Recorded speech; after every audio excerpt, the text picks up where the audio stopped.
Good morning, Canada. Welcome back to an episode of Crush Beer. Today is September 24th, 2025. The time is not slowing down for anybody. It's really steamrolling forward. And here we are, faced with a very vicious news cycle today. We've got the good, the bad, and the ugly. This is going to be kind of interesting to see how today plays out politically, because right now the politics in Canada is boiling down to one kind of thing. One thing. I mean, depending what you prioritize. Obviously, immigration needs to be addressed. Obviously, housing crisis needs to be addressed. Obviously, so many of those things. But more importantly, our farmers. We have to be able to protect our farmers. That's conservative values, right? Pierre Poilievre, the Conservatives campaigned on the fact that we need to stand with our farmers. Heck, the Conservative literally said farmers are the backbone of this economy, this country. Yet here we are, zero mention from the federal Conservatives about one of the most trending topics right now in Canada, the Ostrich farm. You may or may not have heard about it. So I actually have a video put together about this that's going to bring everybody up to speed. The good, the bad, the ugly, and the great. Because yes, there is some great news. But you're just going to have to put a pin in it for a couple minutes, okay?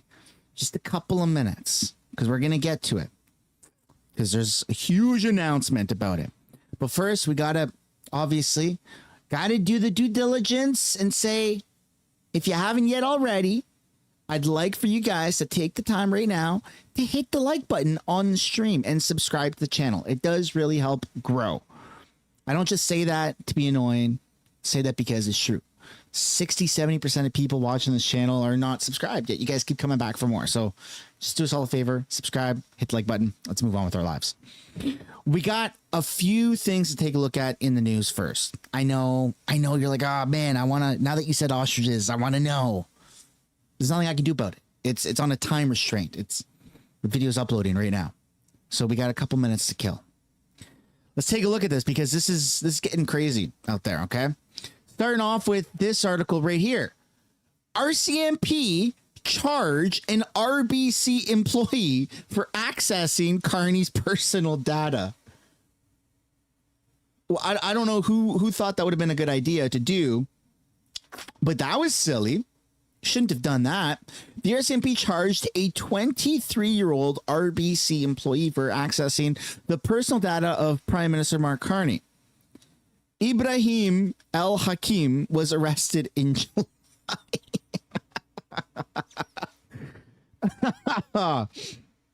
Oh, okay. Let me try and say this with a straight face. Ibrahim El Hakim was arrested in July and has been charged with fraud over $5,000. That's not a good one. Unauthorized use of a computer, identity theft, and trafficking in identity information. And you thought you would do that with our prime minister? That's a little weird. According to the investigation, Mr. El Hakim allegedly used RBC's IT services for criminal purposes, including consulting several bank profiles without authorization and participating in fraud, says an RCMP spokesperson. He was released on a promise to appear with conditions. There it is. There it is. The government can't help themselves. He was released with a promise to appear with conditions. Oh, this country is so funny. RBC spokesperson Cheryl Breen wrote in a statement to CTV that after the bank independently identified unauthorized system access, it took immediate action to engage the authorities. The individual named is no longer employed at the bank. No doubt. We worked closely with law enforcement to support their investigation. However, as soon as criminal offenses target the Canadian Prime Minister, it is a responsibility of our inset teams to carry out the investigation. You know what the craziest part of all this is? I feel like stuff like this happens on the regular, but for you and I, it's like, the cops don't really care. But for the prime minister, it's like, oh, crap, get the guy, arrest him, but then let him out on bail. It's just, it's weird. It's weird. It's like a sense of urgency to hurry up and wait.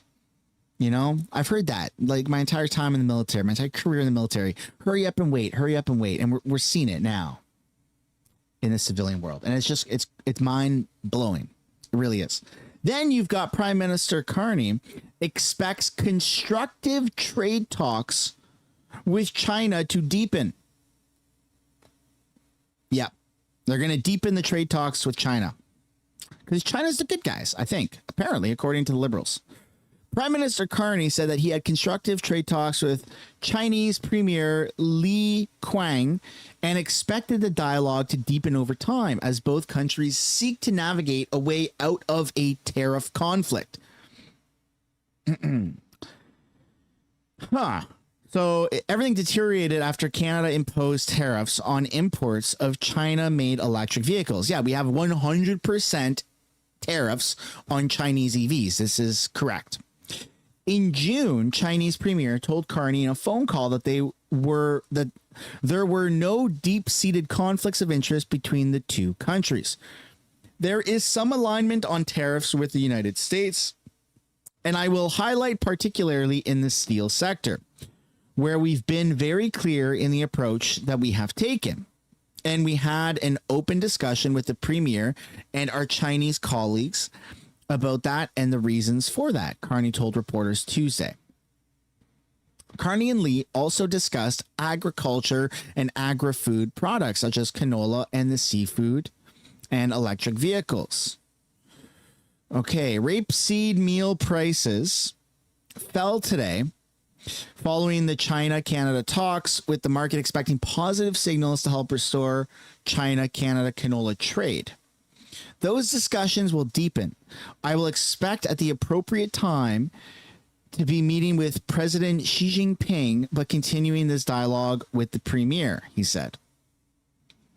It's bizarre to me that Canada is putting so much effort into increasing our trade with China. I don't know. I thought China was supposed to be like bad guys, kind of, sort of, you know, like not like we're going to war with China, but they're just not America. America's the good guys. America's comfy. It's reliable. It's there. It's secure. It's powerful. But that's not the case anymore, apparently, according to our government. We want to strengthen our ties with China. It's weird. And that's not the only weird thing Mark Carney is doing. He's also saying these things. Today of international finance in scaling up private finance for emerging and developing economies is what I want to touch on today. And that's something we focused on at the G7, but really it's been the work of this table and more broadly. I want to salute the leadership of the World Bank, the IMF, the regional development banks in moving this forward. And there was an element of that at the G7, but the way I'm going to organize my thoughts, 4 points actually, around building that system, financial system for our grandkids, again, drawing on the intervention of the managing director and the Secretary General earlier. First thing we need is to recognize that we need to use scarce dollars to the maximum effect. This isn't just about bigger volumes, it's about using scarce public dollars to maximum effect. And that is catalyzing financial instruments using risk mitigation tools to better allocate risk between the public and private sector. I will just refer for speed to the agenda of the Private Sector Investment Lab and what the World Bank has been doing on risk management. The second point is crowding in institutional capital through originate to distribute models. There's a lot of words there. What it basically means is recycling the balance sheets of our international financial institutions. So they are there catalyzing the new lending.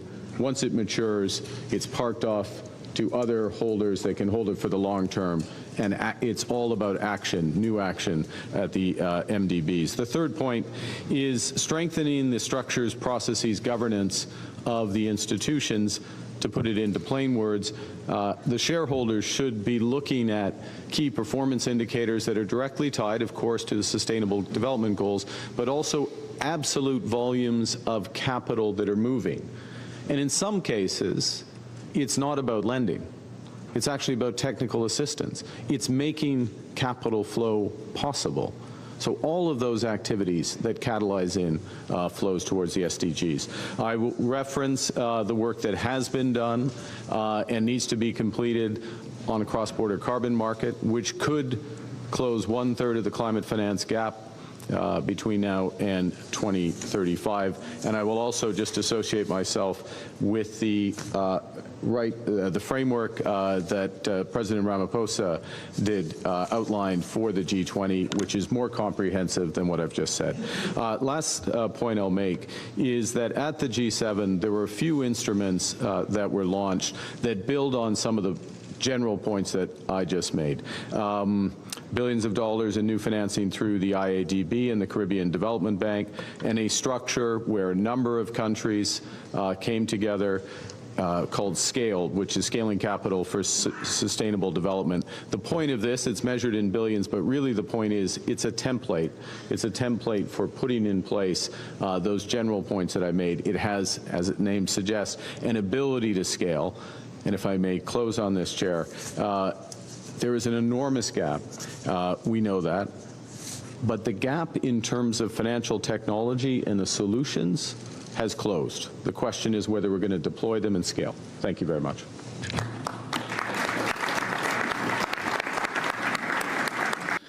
Oh, yeah. Mark freaking Carney, eh? Can't believe this guy is actually in charge of our country. Yet here we are. Now, there is a big update, like I said, about the Ostrich farm.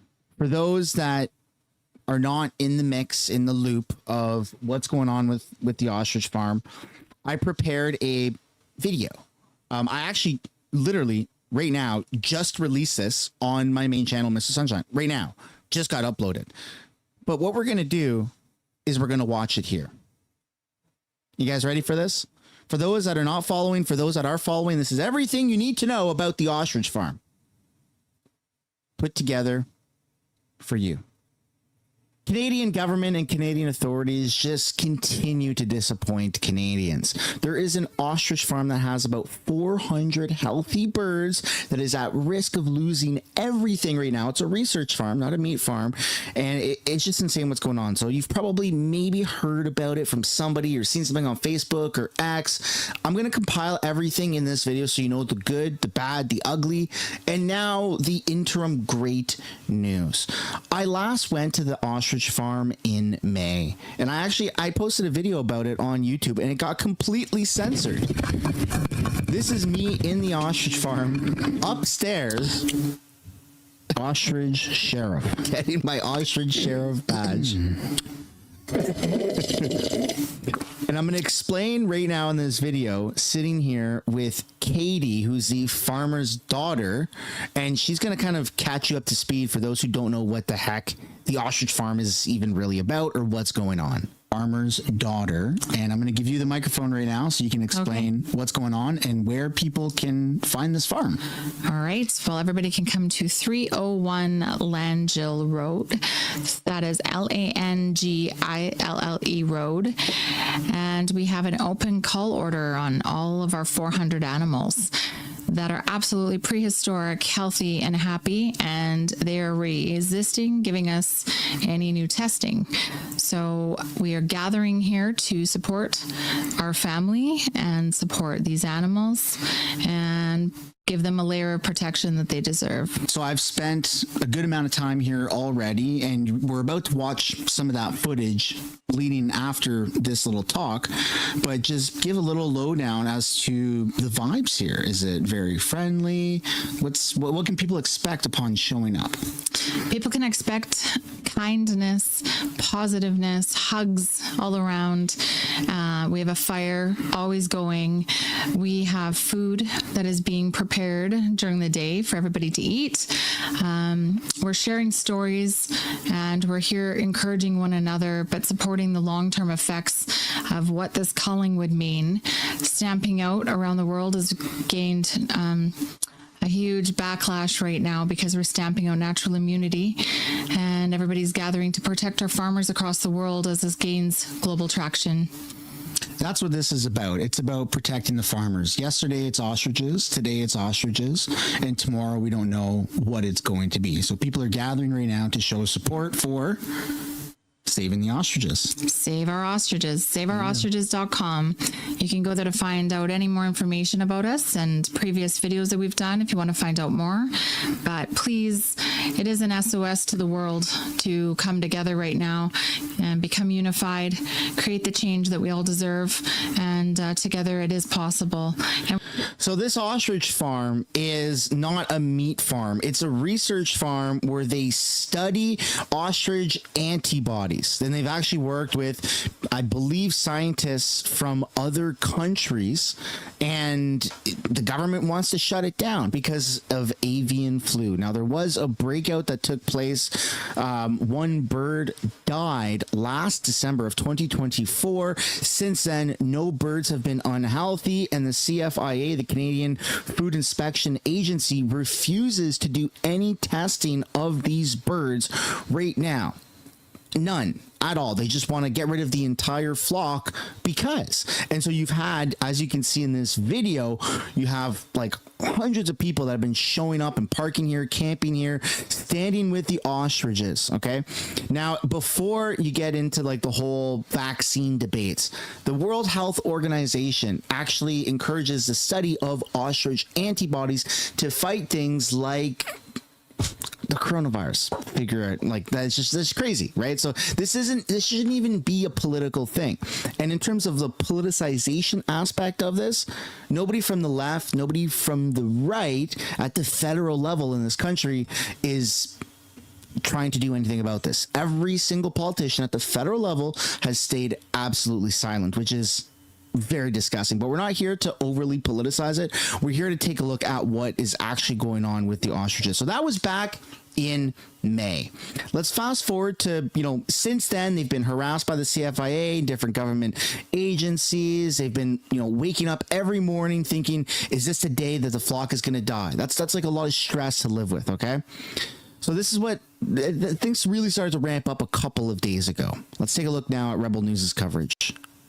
You were out there by the birds, and I said, I got some good news. Yeah. So you remember Clearway Car Truck Rentals? Yeah. Their CEO just reached out to me. He said they want absolutely no part in this at all. They have demanded their vehicles back from the CFIA immediately. Yeah.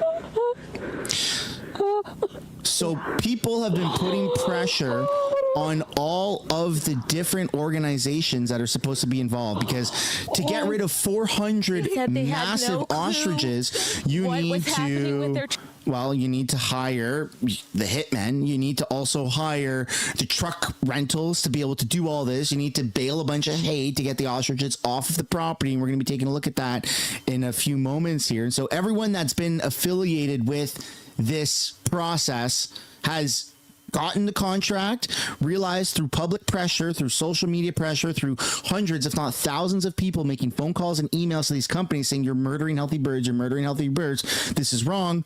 All of these companies have started to back out of the process, which is phenomenal to just see the power of people. All until September 1st. Just the other day, I even got a phone call, and I said this on X. I just got a phone call about the ostrich farm. Nucor Environmental is moving in on the farm right now, and they were there with quite a few dozens, if not hundreds, of police officers. So even though Clearway was backing out, Nucor Environmental was moving in, and you can see here there's these unmarked trucks that were. There was reasons to believe that these were the trucks that were en route to the ostrich farm, and it turns out that that was correct. So upon the police officers showing up, by the way, you can see how far this road goes all the way back there. There was a line of police cars and police officers. So, I mean, 20, 30, 40 cop cars showed up. There was a unfortunate event where all of these trees, these big trees, just happened to fall onto the road, and it blocked the police officers from entering. There's somebody screaming. The neighbor was screaming right next to where we were standing back there. I got this.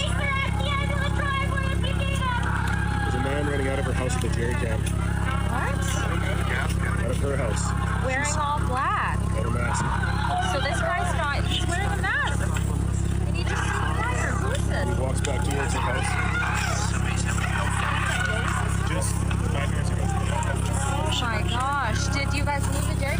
Yeah, so lots of tensions were really high. Lots of crazy stuff was happening here, and there were even a lot of arrests. This man here, who was doing a lot of maintenance at the farm, right, Tim, he was arrested. Even the farmer's daughter, Katie, which you saw in the video with me in May, and the farmer's, well, the mother right here, Karen, they both got arrested and then released shortly after. It was really, really intense. And then you had, you know, lots of standoffs between the police and the people that were there at the farm. An unnecessary amount of police. Like, you can see all of the cars that go down that road. They were all police cars for a farm of ostriches. Absolutely insane. Then we go to September 22nd, where there was breaking ostrich farm news. Wahoo, says Rebel News. I've been informed that by the farm that another company just backed out of the Canadian Food Inspection Agency's inhumane kill to plan to cull 400 healthy ostriches on Edgewood, BC. They reportedly rented out a scissor lift to assist with the cull. I assume with the intent for the CFIA's hitmen to raise themselves and the birds while they execute them. Absolutely disgusting. But they obviously backed out, so that's good. You're seeing more and more companies decide that, you know what, they don't want to be a part of this. And I don't blame them. But all of this started taking a massive toll on the farmers and everybody involved. So Karen is the mom of Katie, and Eric was the dad, and he's a paraplegic. And I actually remember on one of my nights there, I walked into this door of the farmhouse right here. This is the farmhouse. I walked into that door, and I guess I accidentally, I thought I closed it, but I left it open just a little bit while I filled up my glass of water.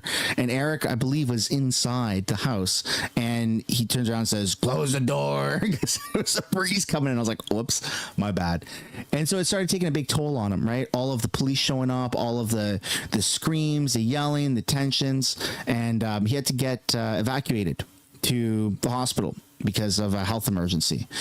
This is the amount of police that showed up. Just a small little photo here. You can see this is insane. Total police state for ostriches. Like, all of these people, nobody's armed. Everyone's just hanging out with phones, eating food, recording the police, saying, "Hey man, what you're doing is wrong. These are healthy birds. Come and test them."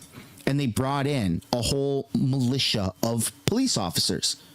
Absolutely insane. By the way, we are paying for this, right? September 22nd.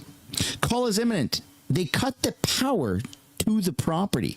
Police and CFIA contractors to cull 400 healthy ostriches are here at the farm. So there was a big standoff. One of the people at the farm had this to say. They tried to leave to go get a pizza, and we're told if you leave, you cannot come back. So now we get starved out? It sounds like that. Isn't this kind of like Ottawa when we were on Wellington Street and we couldn't even go to the bathroom, get a burger, get something to eat because we were in a red zone, and if we left that red zone, we weren't welcome back? And then he continues to say, I can't play it because of the music, continues to say that people have been waiting for a Freedom Convoy 2.0, not realizing that what's happening right here is kind of turning into a bit of a version of that. By the way, I need to say this for the farmers because I've met them. They are not political people. They're just farmers that work on their ostrich farm. That's it. They're not overly politicized one side or the other. This whole thing shouldn't have even been politicized. This whole thing should have been avoided. Okay, so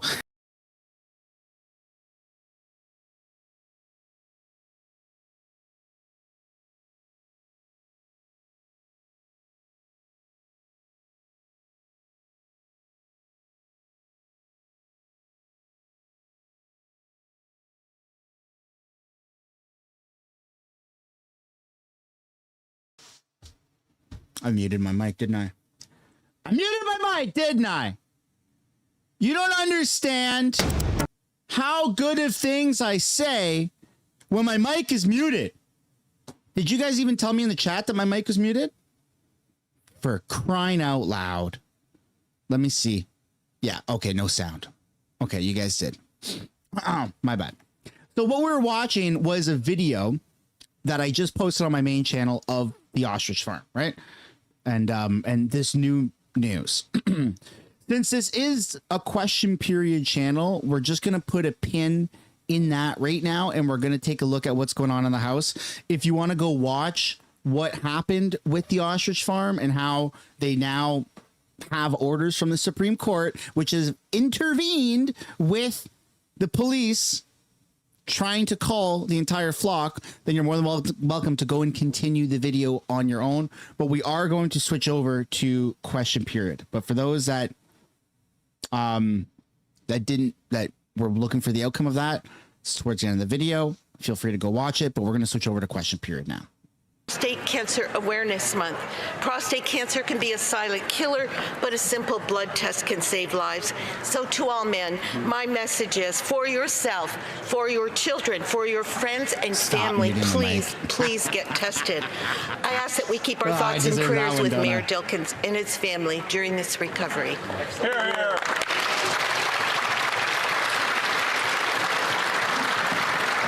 The Honourable Member for Pierrefonds-Dollard.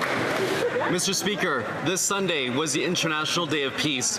It was also the day our government, under the Prime Minister's leadership, recognized the state of Palestine.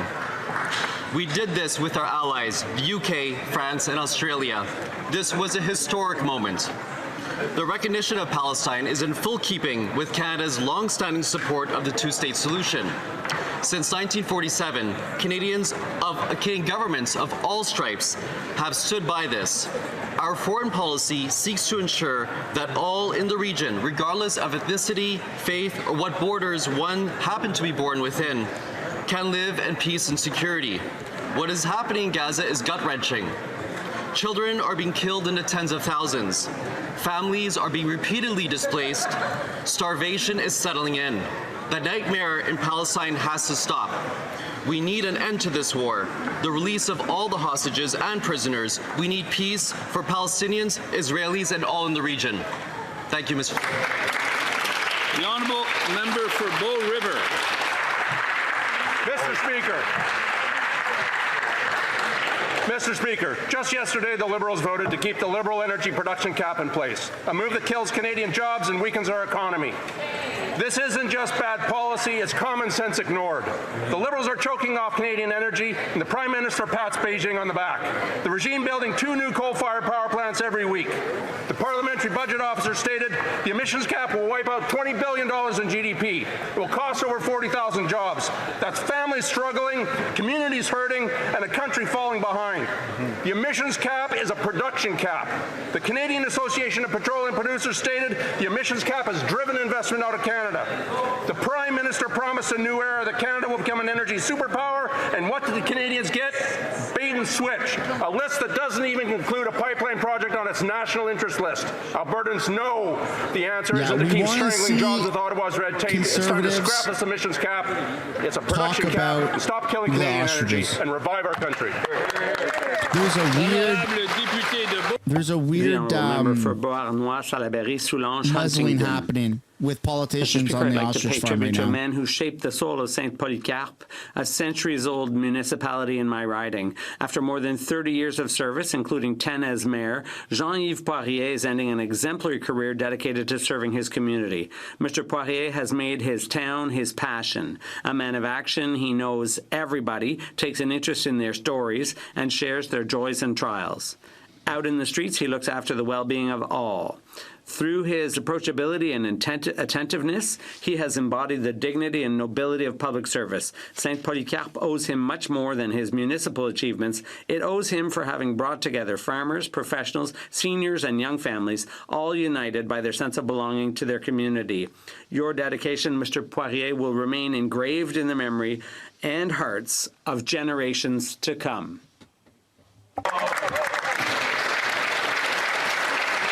The Honourable Member for Vancouver Quadra.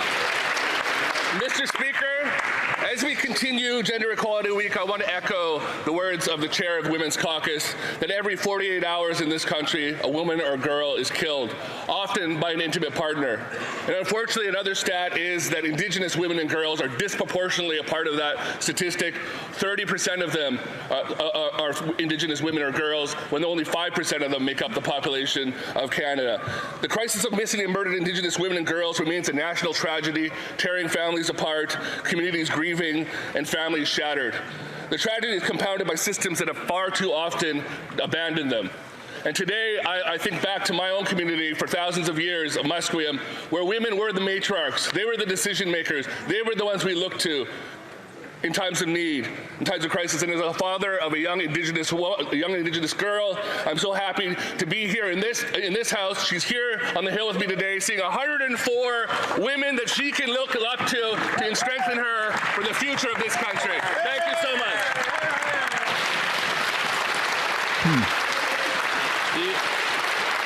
The honourable member for York Centre. They rewarded terror. Speaker, Hamas started this awful war. It sliced babies, raped women, and killed 1,200 people. They would rather talk about over Hamas 250 and still holds 48 hostages. on the other side of the Listen world. to Hamas. They say that state recognition is a fruit of protecting October our 7, and they vow to repeat it again and again. But the Liberals reward this barbarism by recognizing Hamastan without preconditions, not even as a return of the hostages. The Palestinian Authority in the West Bank has been paying terrorists to slaughter Jews for 20 years. That's who this Prime Minister wants in charge? Hamas is responsible for every death in Gaza by setting up military installations in schools, mosques, and hospitals. Everyone knows that. The Islamic Jihad loves to cause civilian deaths because civilian deaths on TV advance its political causes like it does right now. Canada's recognition of this Palestinian state will result in more deaths, 100%. They've recognized the terrorist state on Rosh Hashanah. Shame on you. The honourable member for Vancouver Granville.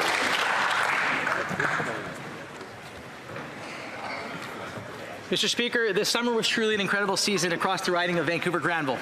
From local festivals such as the Dragon Boat races on our shore to the community days that were held across our riding, our neighbours came together in ways, so many ways, to showcase the vibrant spirit of our constituency. I want to extend a heartfelt thank you to all the volunteers and community members who helped make all these events possible. In particular, our own summer gathering, which saw hundreds of people come out to share food, stories, and ideas. It was a testament to the strength of our community and the dedication of those who give their time to bring us all together. Mr. Speaker, our constituents, including some who are in the gallery today, are the heartbeat of Vancouver Granville. Their engagement over the summer months has once again shown us that when we come together, we build a stronger, more connected community, and I'm honored to carry those voices and their hopes back to Ottawa as we continue our work together here in this chamber. Thank you, Mr. Speaker. The honourable member for Caribou Prince George. In 6 months, this Prime Minister has proven he's only good at one thing, breaking promises. Yep. He promised the fastest growing economy in the G7. Instead, he delivered the fastest shrinking economy. He said Canadians should judge him by the prices at the grocery store. Food prices are now higher than ever before. Todd. He was Prime Minister. About the Build, baby, build, he said. Double the pace of home construction, he said. Instead, it's being block, baby, block, and home building is down 16%. Yep. Building major projects at speed we haven't seen in generations, he said. He must have meant glacial speeds. He hasn't granted a single permit. He claimed he'd get a deal done with the U.S. by July 21st. Elbows up, he said, and yet elbows are firmly down, tucked in, and this guy's afraid to go into the corners. Canada still has no deal. He pledged he would spend less, but spending is up 8%, and the deficit is projected to reach over $100 billion. This guy fashions himself as a hockey player. Well, I'm a hockey coach, and he should be benched. The honourable member for Argenteuil-La Petite Nation. Mr. Speaker, I'd like to take this opportunity to congratulate two of our people, two true artists of Montebello's pastry, Sabrina Sigouin, owner of La Belle Pâtisserie, and Sandra Major, owner of Le Sucre au Four. Together, they won the Grand Prix at the International Baking Industry Expo in Las Vegas. whose If you guys competitive haven't yet portion was already, held it'd from be super September awesome 13th to for you to, 17th. hit the like button. The IBIE is the largest event in the Western Hemisphere in subscribe the to the field channel. of grain-based foods, a trade show that brings together all segments of the baking and pastry industry. In a fiercely competitive international competition, Sabrina and Sandra truly stood out, both for the finesse of their artistry and their technical mastery, their sculpted cakes decorated with buttercream, and their overall creativity. Their victory is not just a local victory, it's a national and even international recognition of the talent we have in our region. In Argenteuil, la petite nation. Member for Edmonton Northwest. For Indigenous people, this gun grab program threatens our Aboriginal inherent and treaty rights to live off the land. Our hunting rifles are not the Prime Minister's political props. They are part of our way of life and tradition, passed down through generations rooted in responsibility to feed our families. Confiscating lawful guns while smugglers pour illegal guns across the border shows how badly the Liberals have lost their way. How can judges, police officers, and others involved in law enforcement and justice trust his public safety minister when he says one thing behind closed doors and another thing in this chamber? The $742 million wasted here can fund 5,000 police officers, 37,000 treatment beds, but instead Canadians are feeling less safe and Indigenous peoples have our rights threatened. The public safety minister is failing. The minister and the Prime Minister must be held accountable, and Canadians deserve real safety, not Liberal games. Will the Prime Minister do the right thing and replace the public safety minister? The honourable member for Brossard Saint Laurent. Mr. Speaker, it's with great joy and a touch of personal pride that I rise today to mark the 50th anniversary of the South Shore's Maison Internationale. This organization, where I gained extraordinary professional and social experience, is at the heart of welcoming and integrating refugees and immigrants to the South Shore of Montreal. It started in 1975 to support community members. They began helping resettle refugees and immigrants. They have been an incredible partner in resettlement efforts in our area through efforts to teach French and help people find jobs. They are helping thousands of people who choose to live on the South Shore of Montreal. Throughout my life, I've been fortunate to work in professions that I am passionate about. For 15 years, Maison Internationale was one of those passions. Congratulations on 50 years of service to the community. The Honourable Leader of the Opposition. Better talk about the ostriches, boy. The Liberals have increased crime, firearm crime, by 136%. They waste money. They're going after hunters and farmers. Meanwhile, they're taking money away from border and police services. Through all this, they've caused this crime wave. The public safety minister admitted that it's not working, the program won't work, but it's for electoralist reasons. The minister has admitted that going after farmers and hunters' rifles is not going to fight crime. So the only reason to do this is politics. He was telling the truth, and why not reverse? If not, why isn't he fired? The Right Honourable Prime Minister. Mr. Speaker, the gun registry, what the government is doing with the gun registry is putting in place a much more efficient way, for Canadians to voluntarily return prohibited firearms, for fair compensation. This government is going to do it right. The Honourable Leader of the Opposition. But his own Minister of Public Safety says this government is doing it wrong. Man. He was caught on tape saying the program won't work, and yet they are going to rip $750 million away from our border and police services to harass duck hunters and farmers by banning the firearms they use. This approach has led to a 130% increase in gun crime under the Liberals' watch. The police say they won't implement it. The minister says it's a bad idea, but they're only doing it for political reasons. Why is the Prime Minister putting lives at risk for politics? The Right Honourable Prime Minister. Mr. Speaker, I don't even know where to begin with that. That's right. First off,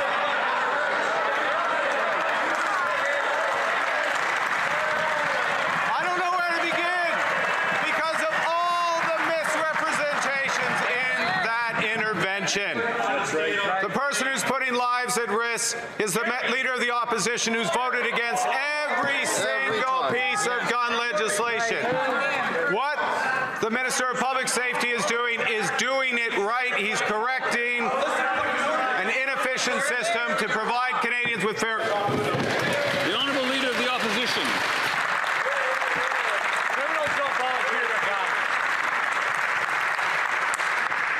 Mr. Speaker, I have voted against the Liberal policy of reducing criminal sentences for those who use guns to commit extortion, to commit robbery, and to commit other serious offenses, while voting in favor of locking up criminals who use guns in the commission of crime. The police say that 90% of gun crime is done with guns that come illegally over the broken Liberal border. The Liberal Public Safety Minister admits that the Prime Minister is only playing politics. Will the Prime Minister stop the politics, fire the Minister, and leave Grandpa Joe's hunting rifle alone? The Right Honourable Prime Minister. Once again, Mr. Speaker, I will have too little time to address all the issues, but let me go back to something the Leader of the Opposition said, which he described farmers, duck hunters using AR-15s to hunt. I don't see that. I don't see that in my great province of Alberta. I also know that what the Minister of Public Safety and this government are doing is tightening the border. Bill C-2, will the opposition stand up and support the tightening of the border?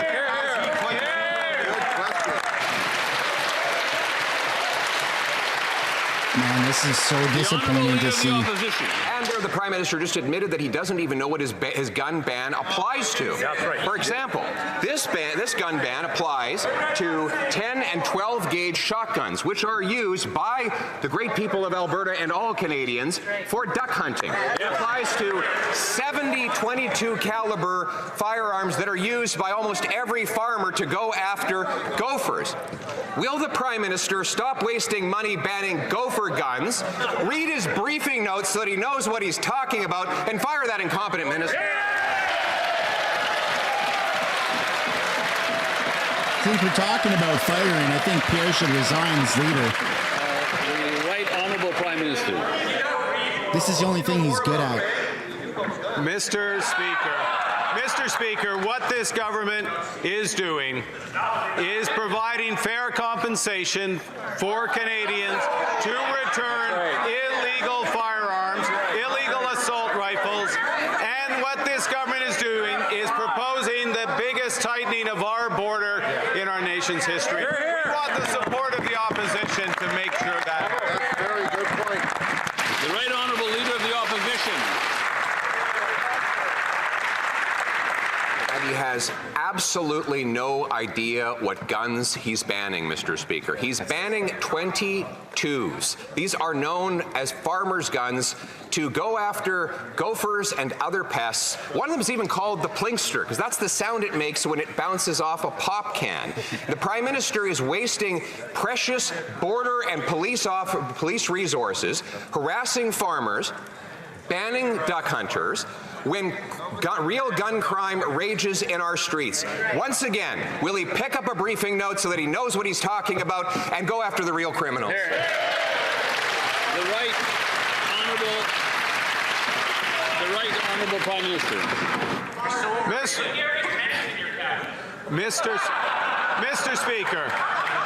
Mr. Speaker, the Leader of the Opposition has his briefing notes. The RCMP has their experience. The RCMP vets this list, decides this list, what are real guns and what are assault rifles, what should be kept off the streets. That is the process, Mr. Speaker.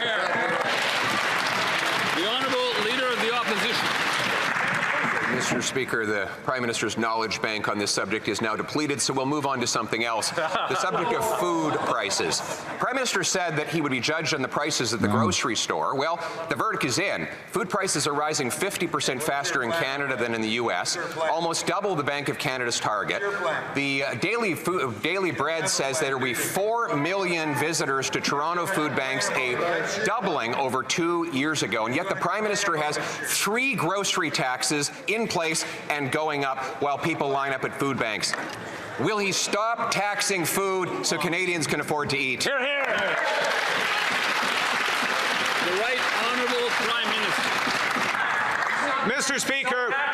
Speaker, let me bring the leader of the opposition up to speed on taxes. This government cut taxes for 22 million Canadians. This government cut taxes on first-time home buyers. This government cut the carbon tax.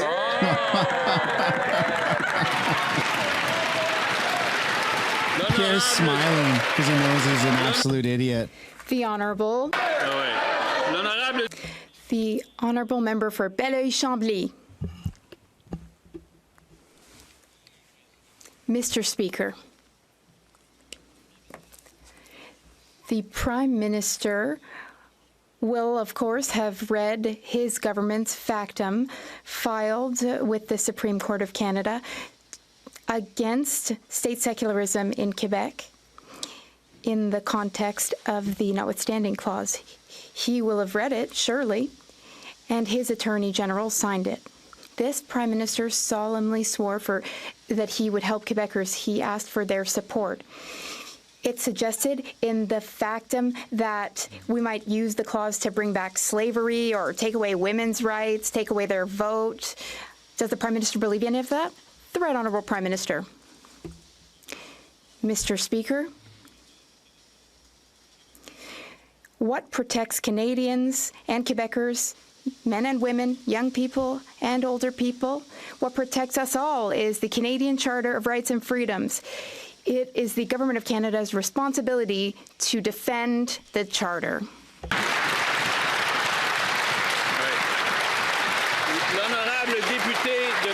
The Honourable Member for Belleuil-Chambly.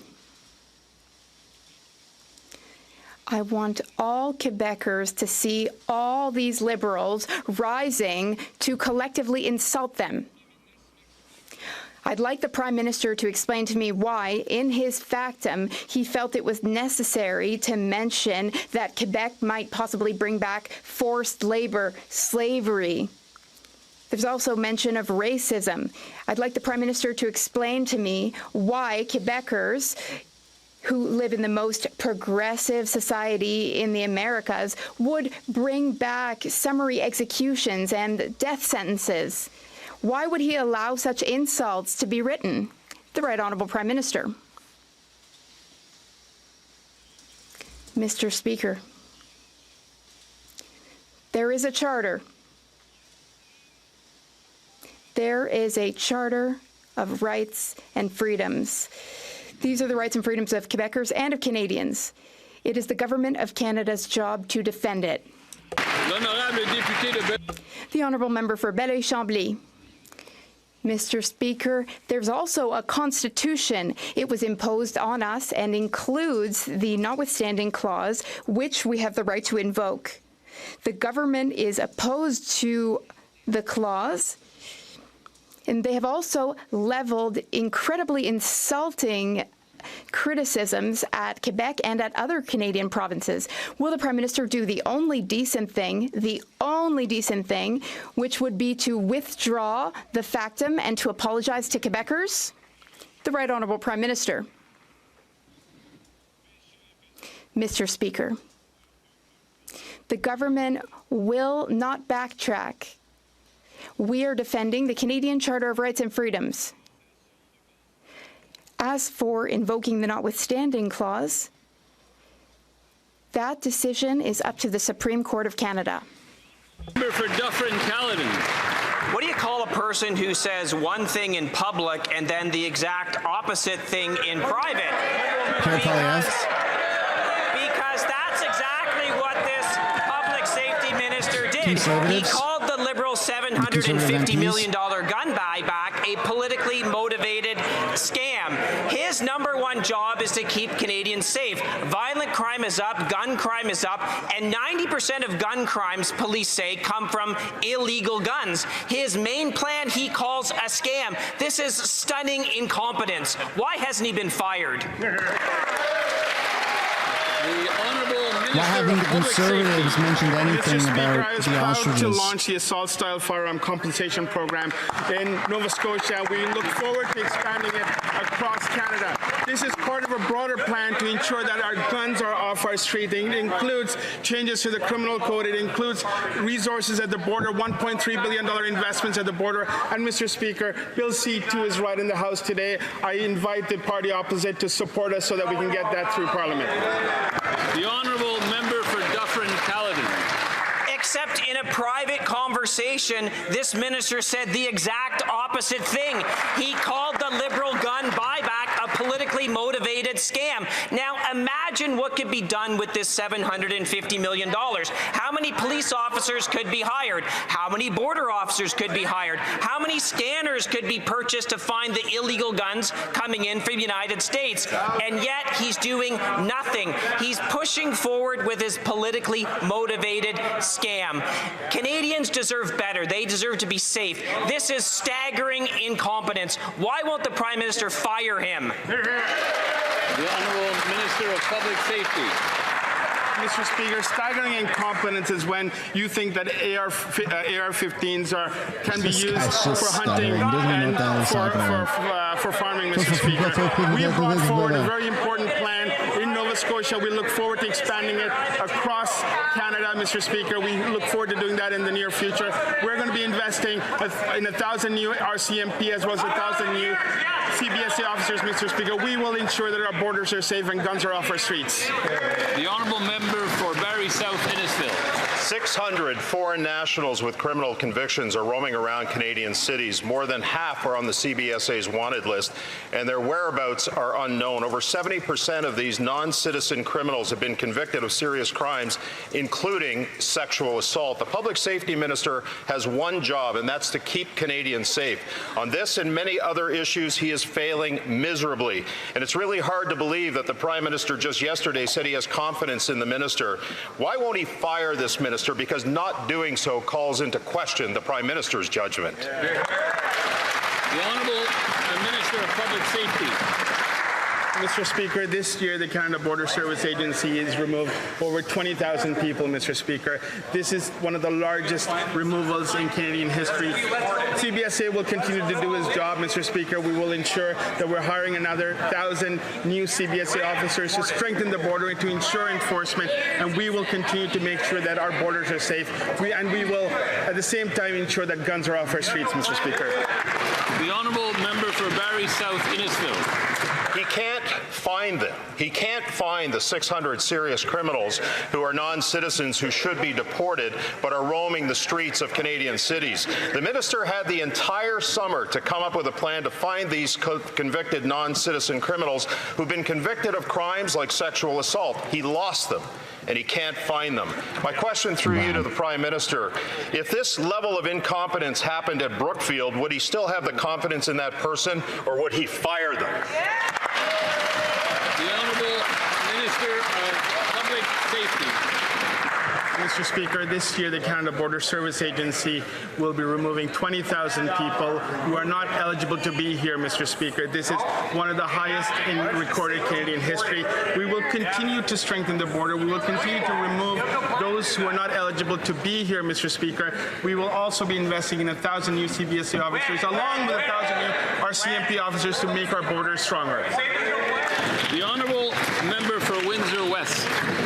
Mr. Speaker, the #1 job of the Public Safety Minister is to keep Canadians safe. The Liberals promised to hire 1,000 border officers, and yet their own documents reveal they have not hired any, and have no plans to do so either.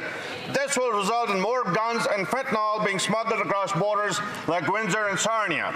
This Public Safety Minister has failed miserably. How does the Prime Minister still have confidence in this minister? Why won't he fire him? The Honourable Secretary of State. combating crime. Mr. Speaker, this new government has made historic investments in our border, and that goes for CBSA as well, Mr. Speaker.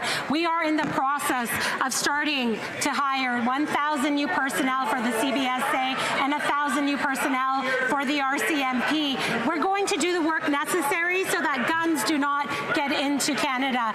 These are investments that are necessary, while the Conservatives, all they did was make cuts. Cuts to CBSA, cuts to the RCMP, cuts to law enforcement that needed them the most. We're going to invest in these programs to make sure that we can fight crime in Canada. The Honourable Member for Louis Saint Laurent, Akiawenrak. Mr. Speaker, after 10 years of Liberal government, crime is on the rise. Violent crime has increased by 55%. Gun crimes have increased by 130%. Extortion has increased by 330%. That's a Liberal track record after 10 years. Now, the Minister of Public Safety has acknowledged that the gun buyback program has failed, that it's not working, that it's a waste of money, and that it will do nothing to keep Canadians safe. He is a minister in charge of the program. Why would the Prime Minister keep such a hypocritical minister? The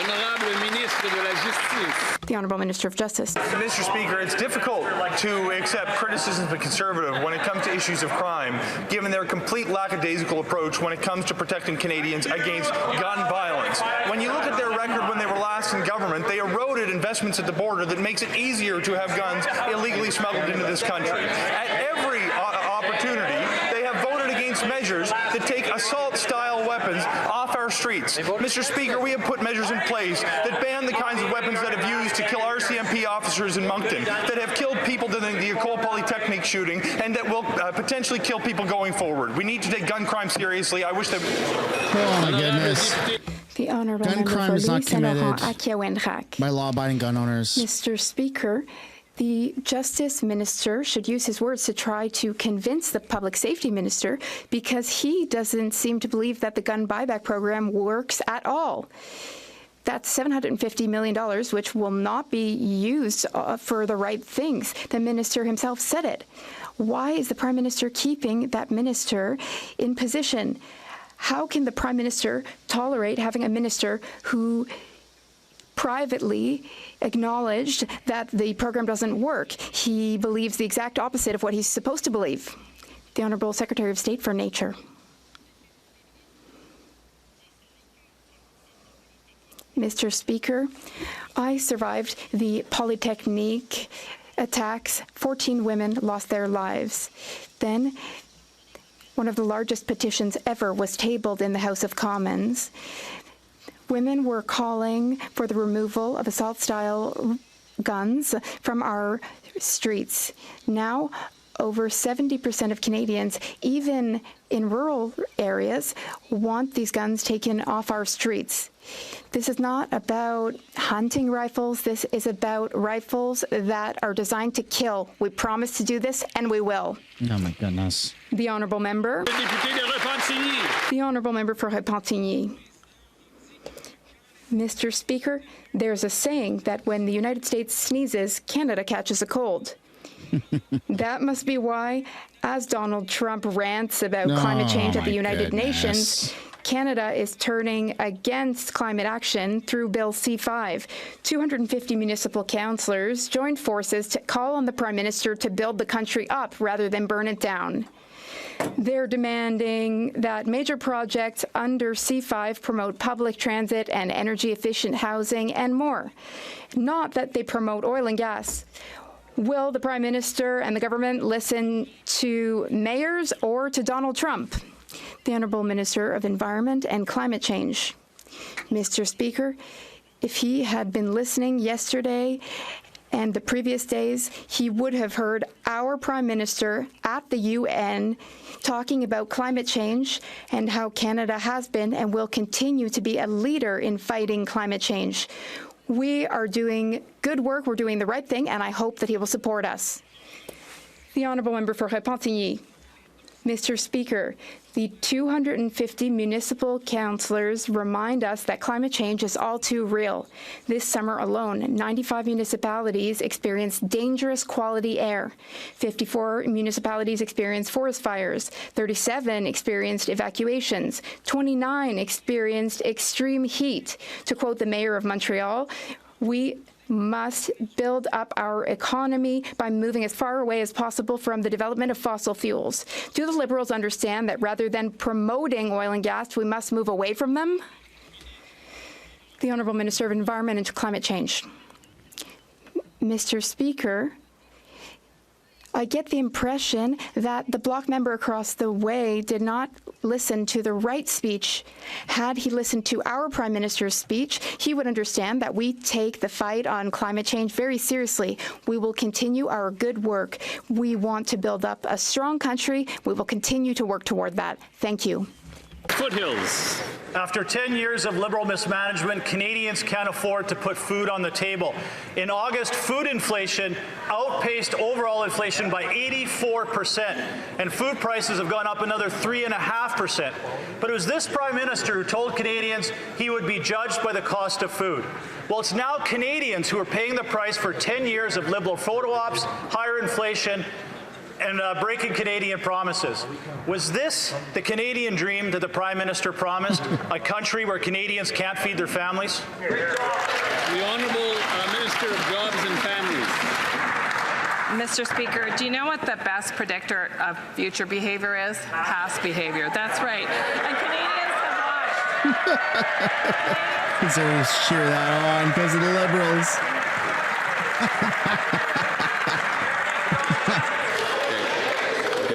I mean, they kind of did that to themselves. Yeah. Okay, the minister may continue. Mr. Speaker, they might not applaud so loudly after I read through the list of things that these folks have voted against year after year. Mr. Speaker, school food programs, childcare, tax cuts, support for training, support for union investments, Canada Summer Jobs, Mr. Speaker. Canadians wanted a government that believes in them, that invests in them, and they have that with this government.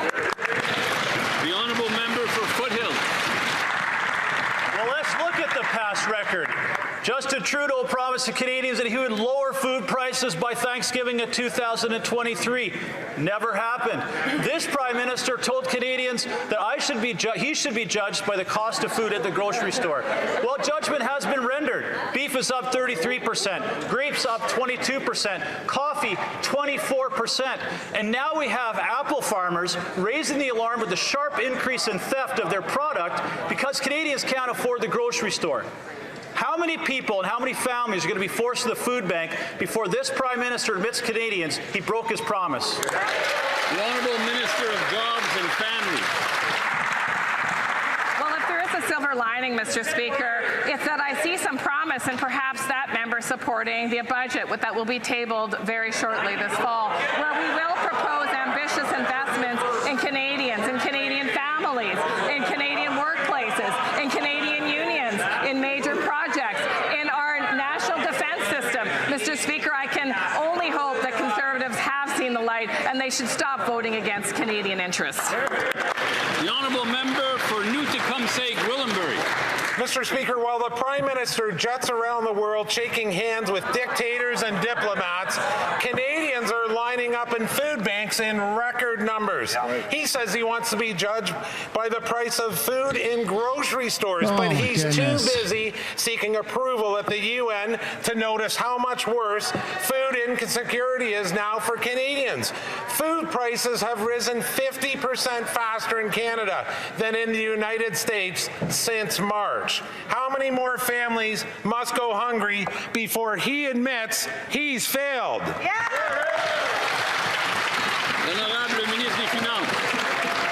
Mr. Speaker, I have enormous respect for this member, but it seems he's been missing in action this summer, Mr. Speaker, because this summer, 22 million Canadians got a tax cut, Mr. Speaker. He should be standing there and celebrating, but instead, Mr. Speaker, he fought against childcare.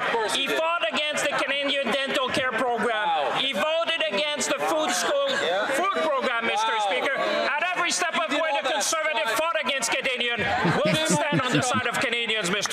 Speaker. The honourable member for Newtecumseg-Gwillimbury. Well, Mr. Speaker, from what we see, this Liberal government cares more about international headlines than bread lines that Canadians are stuck in. They're saying, what about us, as food insecurity reaches a crisis point across the country? In my area, Simcoe County, a third of households can't afford to properly feed their families. Millions of Canadians are chasing their next meal. So why is the Prime Minister so focused on chasing applause from world leaders than the crisis right here at home? The Honourable Minister of Finance. Mr. Speaker, there might be a new election, but the same old Conservative, Mr. Speaker. Same old Conservative. Slogans won't feed children, Mr. Speaker. Slogans won't do that, Mr. Speaker. But you know what's going to help family, Mr. Speaker? Is taking action like cutting tax for 22 million Canadians. Instead of fighting against child care, instead of fighting against farmer care, instead of fighting against dental care, let them see if they're going to vote for this budget that's going to be generational to build this country, Mr. Speaker. The Honourable Member for Beauce. Mr. Speaker, after 10 years of this Liberal government and uncontrolled spending, the cost of living is skyrocketing. Our seniors now skip a meal a day to pay rent. The Prime Minister has broken his promise. He's spending more and delivering much less. Every month, the Moisson Beauce, a food bank, receives 6,000 requests from people in Beauce, and unfortunately 30% of these are from children. It doesn't make sense. Mr. Speaker, will this Prime Minister stop attacking Canadian families and take care of real problems that he's created himself? The Honourable Minister of Industry. Mr. Speaker, in this chamber, we're all gathered together to improve the cost of living for Canadians. We need to work together to meet their needs.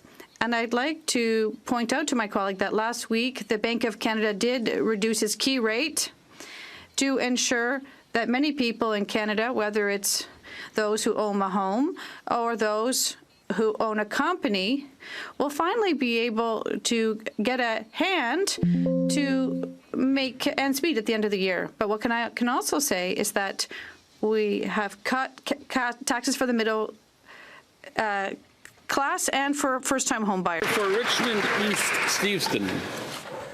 Mr. Speaker, during the parliamentary recess weeks, I, along with my Pacific colleagues, worked actively on the mandate set out by our Right Honourable Prime Minister to engage with industry and all sectors to identify Canadians who want to collaborate, invest, and join us in building Canada.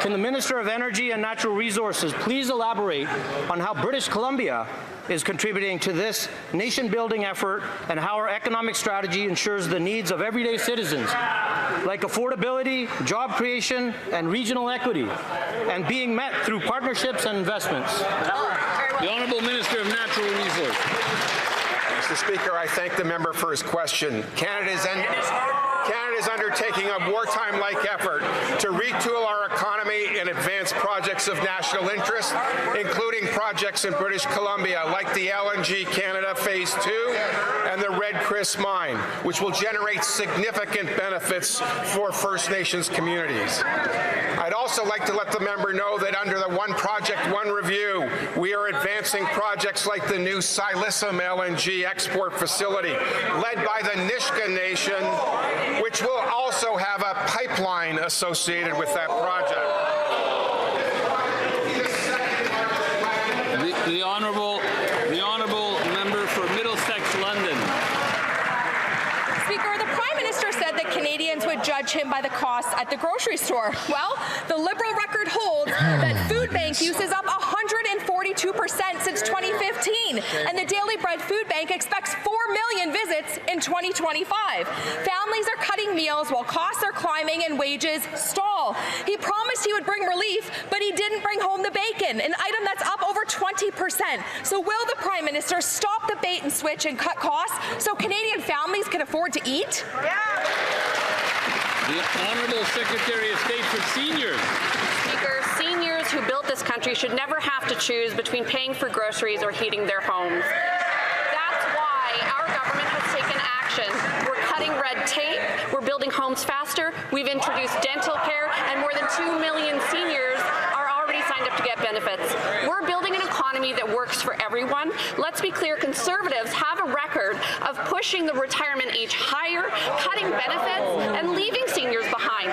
While they're voting against seniors, we are empowering older Canadians and protecting their dignity and peace of mind. The honourable member for Middlesex, London. Liberal promises are about as empty as Canadians' grocery carts. In Middlesex County, 1 in 4 families are food insecure. It means they have no idea where their next meal is going to come from. And food banks, they can't keep their shelves stocked. At the checkout, grapes are up 22%, canned soup up 26%, coffee up 22%, and sugar up 20%. The Prime Minister's policies have clearly failed. So will he back measures that actually cut costs, or will he keep feeding inflation while Canadians starve? The Honourable Secretary of State for Children and Youth. Thank you, Mr. Speaker, and thank you for the question. Mr. Speaker, families clearly need support to tackle food insecurity. That is why we're ensuring that more children are getting nutritious meals at school, while saving parents hundreds of dollars with the National School Food Program. We're putting more money in parents' pockets tax-free every month. This is a program, may I remind my colleagues, that you all on the opposite side of the House voted against. The honourable member for Sarnia-Lambton, Bekedronong. Mr. Speaker, the Prime Minister said Canadians should judge him by prices at the grocery store. Well, since he got elected, Canada's food prices have surged 50% faster than in the U.S. After 10 years of Liberal rule, we have record lineups at food banks. Families can't afford to put food on their table. They're struggling. The Prime Minister promised he'd be different, but it's just another bait and switch. So when will the Prime Minister cut food taxes, stop his plan to double the deficit in order to bring grocery prices down? The Honourable Minister of Northern and Arctic Affairs.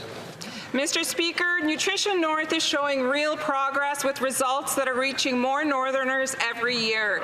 In its first year, more than 15,000 harvesters were supported with hundreds of hunts and over 700 food sharing initiatives from Nain, Nunatsiavut to Old Crow, Yukon, showing the program's reach across the north. In Nunavut, the price of flour in Rankin Inlet has dropped by more than 65%, and in Aluklik, a dozen eggs that was once nearly $10 are now just $5. And today, 124 communities across the north are being directly supported through Indigenous government.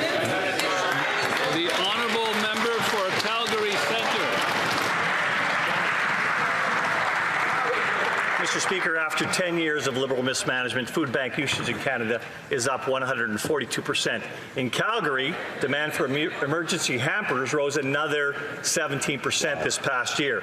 The Prime Minister said Canadians would judge him by the cost of the grocery store. Well, they are. They're lining up at food banks. This isn't about inflation.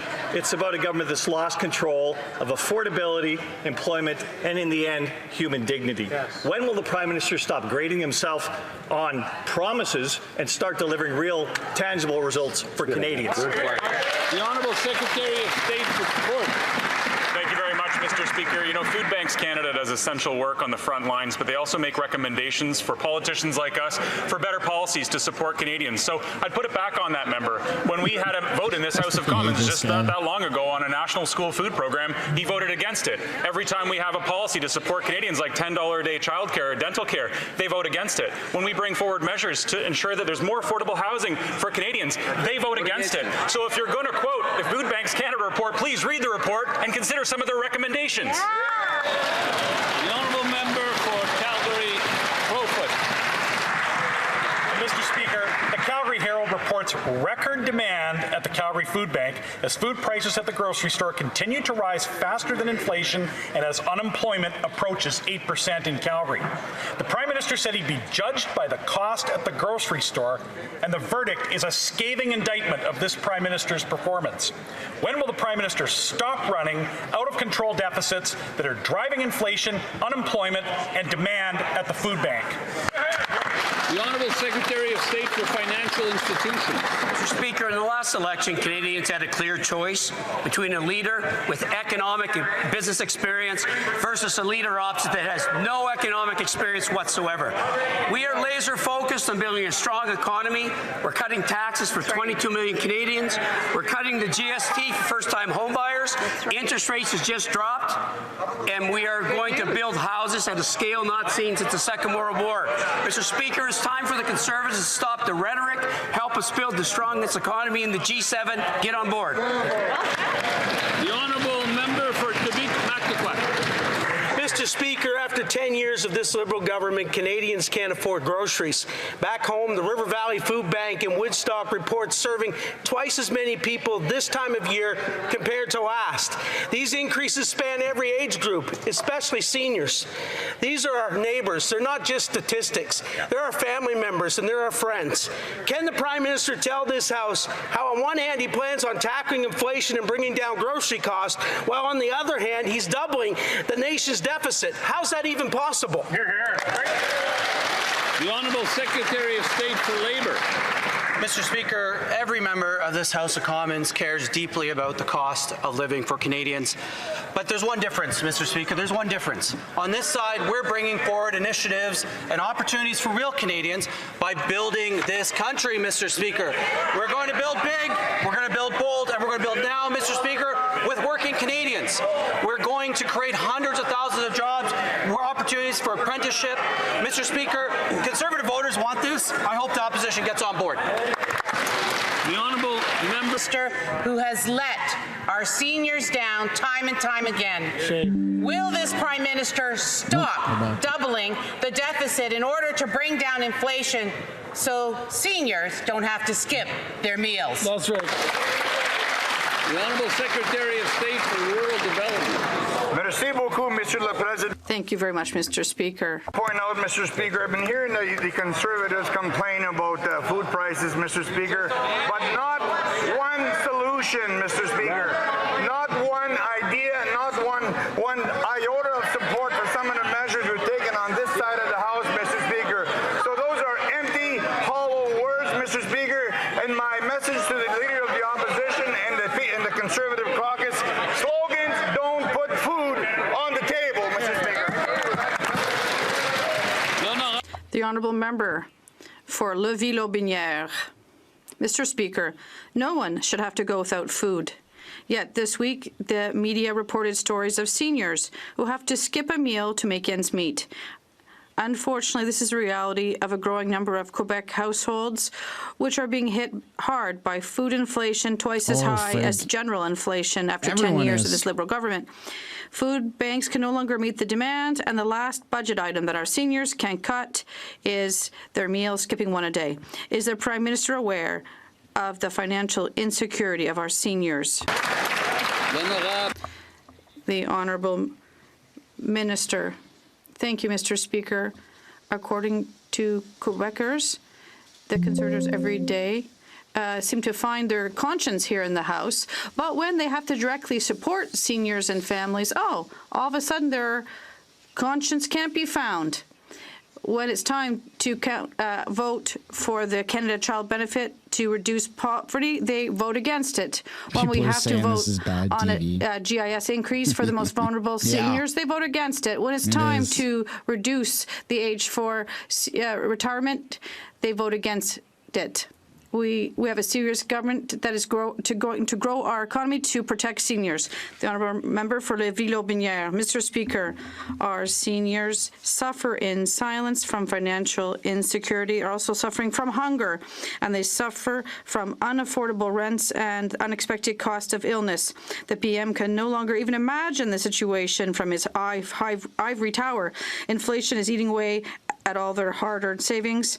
When will the Prime Minister finally take action? The duty of a Prime Minister is to have both feet on the ground. Now the Prime Minister's honeymoon is over.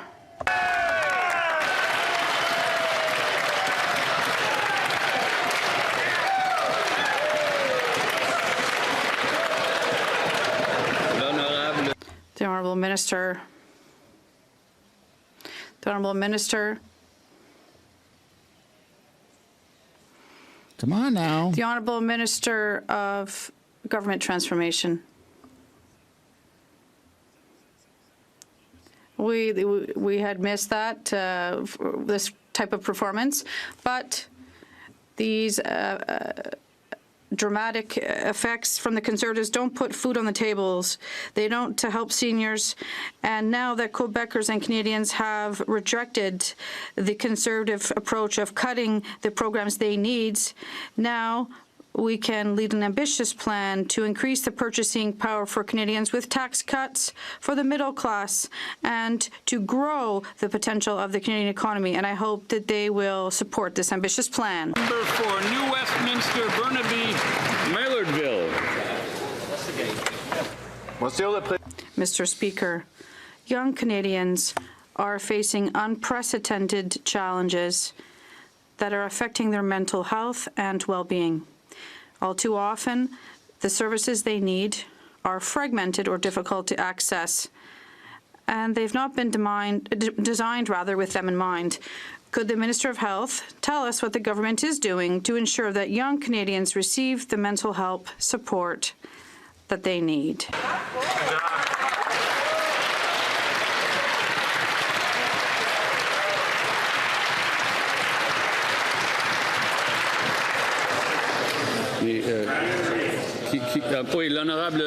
The Honourable Minister of Health. Thank you, Mr. Speaker. I'd like to thank the member for his question. Young people represent the strength to build our strong country, and mental health and addiction issues affect young people and young men, and this is one of my priorities, and that is why I'm pleased to announce that our government is investing in the creation of integrated services for young people across our country and in Quebec as well. We're opening centres, 17 in BC, for example. Thank you. The Honourable Member for Aurora Oak Ridges, Richmond. No, they haven't brought up the Ostrich farm at all. It's literally the only reason I'm still watching. Mr. Speaker, after 10 years of Liberal chaos, the housing market is a mess. Prices are still too high for buyers, sellers can't sell, and builders can't build. This Prime Minister promised change, but it's just another bait and switch. Housing starts have crashed. Pre-construction sales in the GTA have plunged to levels not seen since the global financial crisis. Young people are still unable to afford a home in which to live. The Prime Minister's answer? More of the same. Another costly housing bureaucracy. When will this Prime Minister stop building bureaucracy and start building homes? The Honourable Minister for Housing and Infrastructure. Thank you, Mr. Speaker. I've got news for the member opposite. He's got to check his facts. Housing starts are up in August of 25. They are up 10% over August 2024. So Canadians are building. Canadians are building. The interest rate is dropping, and this government is committed to the most aggressive affordable housing program in our history. We will see housing built by the tens of thousands that is below market and accessible for all Canadians. The Honourable Member for Elmwood, Transcona. Mr. Speaker, after 10 years of this Liberal government, we are in a housing crisis. Builders can't build and young Canadians are priced out of the market. Now, housing starts are down 16%, and a new report shows that Canada is at risk of losing 100,000 housing-related trades jobs. That means construction workers and tradespeople, like me, will all lose their livelihoods while this government refuses to get shovels in the ground. Why is the Prime Minister building another costly housing bureaucracy in Ottawa while workers are out of a job? The Honourable Minister for Housing and Infrastructure. Thank you, Mr. Speaker. Well, again, the facts speak for themselves. We're seeing housing starts surging in Montreal, where there's a 32% increase this past month. We're seeing it in Vancouver as well. We're seeing housing starts increase in many jurisdictions across the country, and we as a new government are doubling down to make sure we're supporting builders. We're working with provinces, territories, and mayors to make sure we're building affordable housing at a scale that was never embraced by the members opposite. The Honourable Member for Windsor, Tacoma. Tecumseh Lakeshore. Mr. Speaker, after 10 years of Liberal housing chaos, buyers can't buy, sellers can't sell, and builders can't build. My community has an unemployment rate of over 11%. It's the highest in Canada. And now we have one of the highest markets in which to buy a home. A new report states that homeownership is only for the very wealthy in Windsor. When will the Prime Minister stop his empty promises? When will he stop building bureaucracy and start building homes? Yeah. The Honourable Minister for Housing and Infrastructure. Thank you, Mr. Speaker. Well, again, we'll restate the facts that under previous Conservative government, housing was completely ignored for a decade. The reinvestment has been building up, and we're taking it to the next level here with a $13 billion investment in affordable housing for Canada. That includes $1 billion to focus on homelessness and supportive housing in ridings across the country where people cannot access housing. We're going to build like never before. The Honourable Member for Sault Ste. Marie Algoma. Speaker, September 30th is the National Day for Truth and Reconciliation. Can the Minister of Indigenous Services please update this House on what our new government is doing to advance the goals of reconciliation? Chief Midwich. The Honourable Minister for Indigenous Services. Mr. Speaker, this marks the 10th year of the TRC's calls to action. This government has made historic decisions to respond. In this very government, we saw the appointment of the first Indigenous Minister of Indigenous Services, so they can be served by their very own. Also seeing Indigenous voices at the cabinet table, creating space for representation and decision-making. A Prime Minister who advanced the TRC's foundational request of inclusion and belonging for September 30th and every day after that. So they used at the Ostrich farm, they used this logic against the Liberal Gestapo. Okay. For those who don't know today, the reason why the birds get to live a little bit longer is because the farm found out, I guess, that part of their land is a part of a Nukshuk tribe or whatever. And so the RCMP, the police, all the government agencies were then on unceded territory of Dubadibada, right?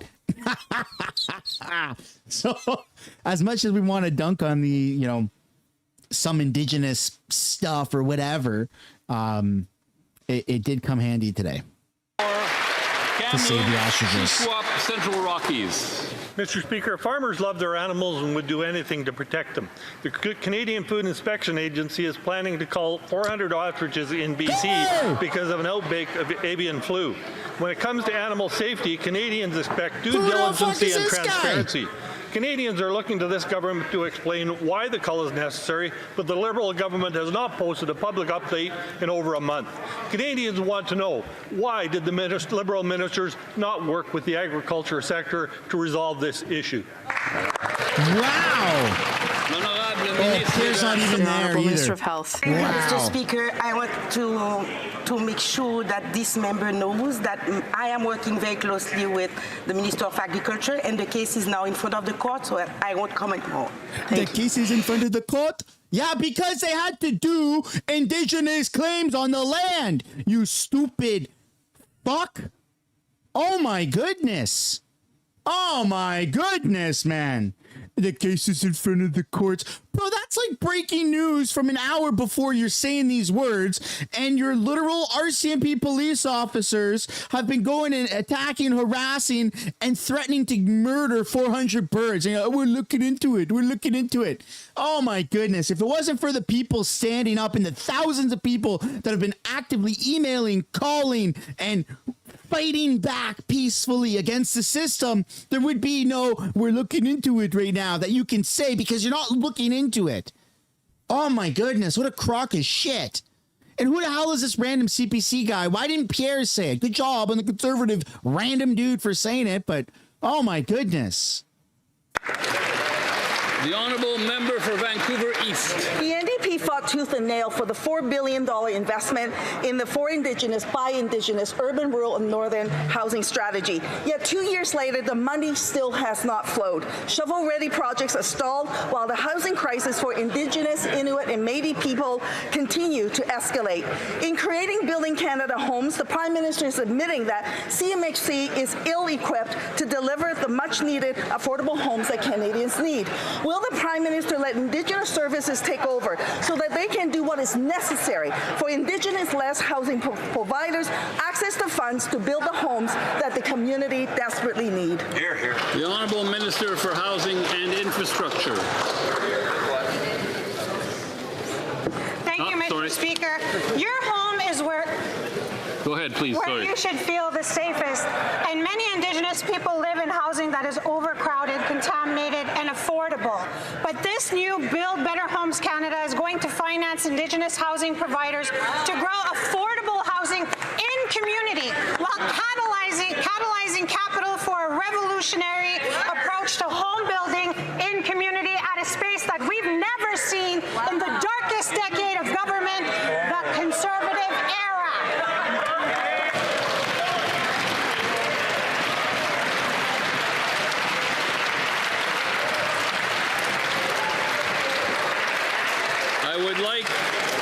I wish to draw the attention of members to the presence in the gallery of the Right Honourable Joe Clark, 16th Prime Minister of Canada.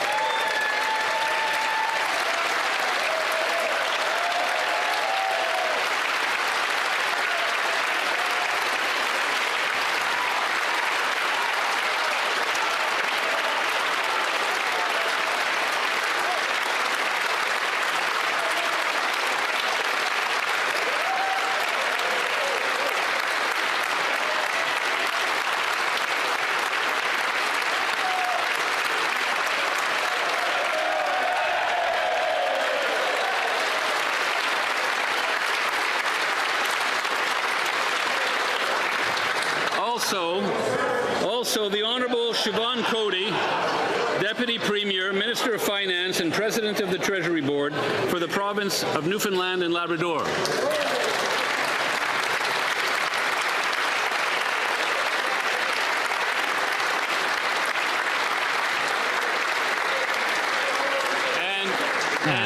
Let's be honest. We don't care who's up in the gallery. We don't care who's up in the gallery. Look, this is mental that the entire Conservative Party of Canada has been silent about it until the final question in question period by a backbenching MP whose name we don't even know and honestly don't even care about. We know, you know, and I know who we want to talk about this, who can actually make some change and start to put even more political pressure from internally on these agencies that are trying to illegally cull 400 birds, 400 research ostriches at a Canadian farm. That man is Pierre Poilievre, and when this question was asked, he was gone. Pierre left. He disappeared. He vanished.